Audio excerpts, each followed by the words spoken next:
It is time for our Cabinet Close-Up series to resume today. The former governor of Texas, Rick Perry, has been chosen to lead the Department of Energy. Now, previously, I'm sure you remember, he had promised to shut that department down while he was running for president. Oil analyst Andy Lipow is our guest, and we've put this segment, or series of segments together. Andy, good to see you. To look a little closer at these secretaries that have been picked. I mean, I think when the Rick Perry announcement was made, a lot of jokes were made after that. Not only did he, to promise to get rid of that department, he forgot which one it was at a debate. Not a lot has been talked about what he will actually do in that department, the former governor of Texas. What kind of energy secretary do you think he'll be? Well, he's got a lot of responsibilities, first starting with the Strategic Petroleum Reserve, which has about 700 million barrels of oil in it, and you might see increased sales of oil into the market over the next couple of years if he deems that we don't need it anymore.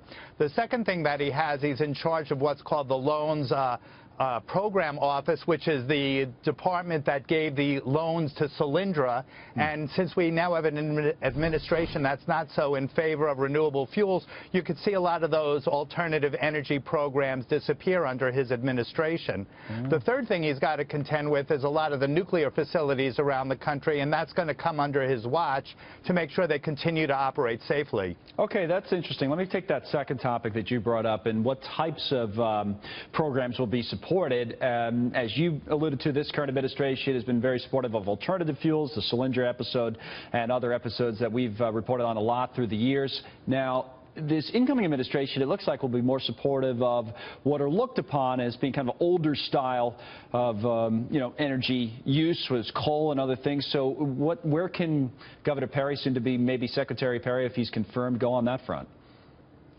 Well, I think he can work with the other departments, the EPA and the Army Corps of Engineers, to get pipeline projects such as the Dakota Access Pipeline approved and finished off. We might even see the revival of Keystone XL, which had been a lot of controversy under the Obama administration. It's already been approved for construction in Canada. It's awaiting a State Department permit. I'm sure that former Governor Perry is going to be talking with Rex Tillerson, the Department of State proposed at the state. He's supposed to be the Secretary of State, and it's a guy who has a lot of history, obviously, at Exxon and ExxonMobil in the energy industry. So I don't know if you're stepping on toes if you work that way, or you're just working in concert with someone in the administration. But I guess we'll see. Are any concerns from where you sit as being an expert in the industry about qualifications for the job, which is what a lot of people have been asking about Governor Perry? Well, I think people are always going to be asking about his qualifications, but he did preside here in Texas when we saw this major oil production boom. He presided over, an increase in fracking, a significant amount of pipeline infrastructure and terminal infrastructure that has been built.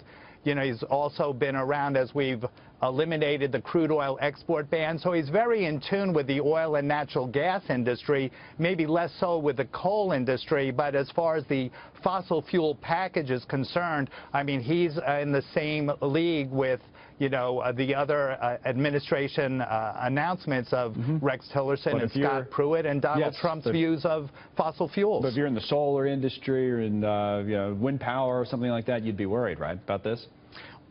Well, I think you have to be, because clearly, the Trump administration is not so enamored with solar and wind, and to a lesser extent the renewable fuels of ethanol and biodiesel.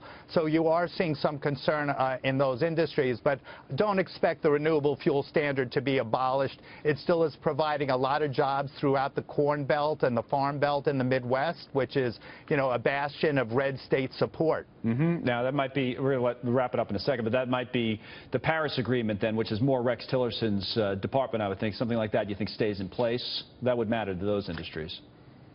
I feel like it will stay in place. I think that there's been, that Donald Trump has come out against it, but I think at the end of the day, it still will remain there. But our increased march towards renewable fuels or additional renewable fuels will be slowed down. Slowed down. All right, Andy, good to see you. Thank you. Good analysis of Rick Perry. Appreciate it.